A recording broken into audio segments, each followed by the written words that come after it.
ತೊಗೊಳ್ತೀವಿ ಹಾಕ್ತೀವಿ ನಡೀತೀರಿ ಇದು ಆಗಬಾರ್ದು. ಆಗಾಗತ್ತೈತಿ, ಏನು ಮಾಡೋದು? ಇದು ಆಗೋದನ್ನು ಹೆಂಗೆ ನಿರಂತರವಾಗಿ ಅಭಿವೃದ್ಧಿ ಅಂದ್ರೆ ನಾವೇನು ತಿಳ್ಕೊಂಡಿದ್ದೀವಿ ಇವತ್ತು ನಂಗೆ ತಿಳಿತಾ ಇಲ್ಲ. ಇದು ಭಾಳಷ್ಟು ವಿಚಾರ ಮಾಡ್ತಾಯಿದ್ದೇನೆ. ಅಭಿವೃದ್ಧಿ ಅಂದರೆ ಹೊಸ ಹೊಸ ರೋಡ್ಗಳನ್ನು ಮಾಡೋದ, ರೆಸಾರ್ಟ್ಗಳನ್ನು ಮಾಡೋದ, ಕಾಡಿನೆಲ್ಲ ಕಾಡು ಪ್ರಾಣಿಗಳನ್ನ ನೋಡೋದಕ್ಕೆ ಹೋಗಿ ಅವುಗಳಿಗೆ ತೊಂದರೆ ಕೊಡೋದ, ಕಾಡಿನ ಖನಿಜಗಳನ್ನ ಹಡ್ಡಿ ತೆಗೆದ, ಅಲ್ಲಿ ಕಲ್ಲುಗಳನ್ನ ಹಡ್ಡಿ ತೆಗೆದ ನಮ್ಮ ಸುಂದರವಾದ ಮನೆಗಳು ಕಟ್ಕೊಳ್ಳಿಕ್ಕೆ ಮತ್ತಿದಕ್ಕೆ ಉಪಯೋಗ ಮಾಡೋದ.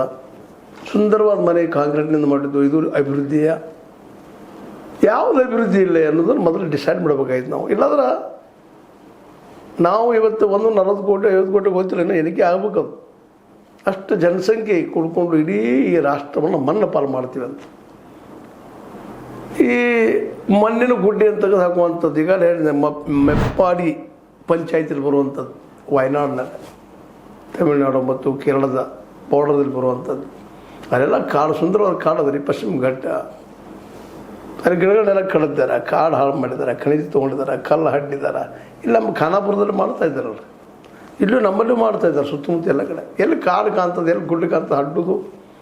ಅದಕ್ಕೆ ಅಲ್ಲಿ ಏನಪ್ಪ ಅಂತಂದ್ರೆ ಭೂಮಿ ಮಣ್ಣು ಆಗಿರ್ಬೋದು, ಖನಿಜ ಆಗಿರ್ಬೋದು, ಇಲ್ಲ ಗರಸ್ ಆಗಿರ್ಬೋದು, ತೊಗೊಳ್ಳೋದು ಮತ್ತು ಡಂಪ್ ಮಾಡೋದು, ರೋಡ್ಗಳು ಮಾಡೋ ಸಲುವಾಗಿ, ಮತ್ತೇನು ಮಾಡೋ ಸಲುವಾಗಿ, ಮನೆ ಕಟ್ಟೋ ಸಲುವಾಗಿ. ನೋಡಿ, ಹೊಳೆ ದಂಡಿ ಮೇಲೆ ಉಸುಕ ಇಲ್ಲ ನಮ್ಮ. ಈಗ ಉಸುಕ ಮುಗಿದ ಕಲ್ಲಿಗೆ ಬಂದಿದ್ದಾರೆ.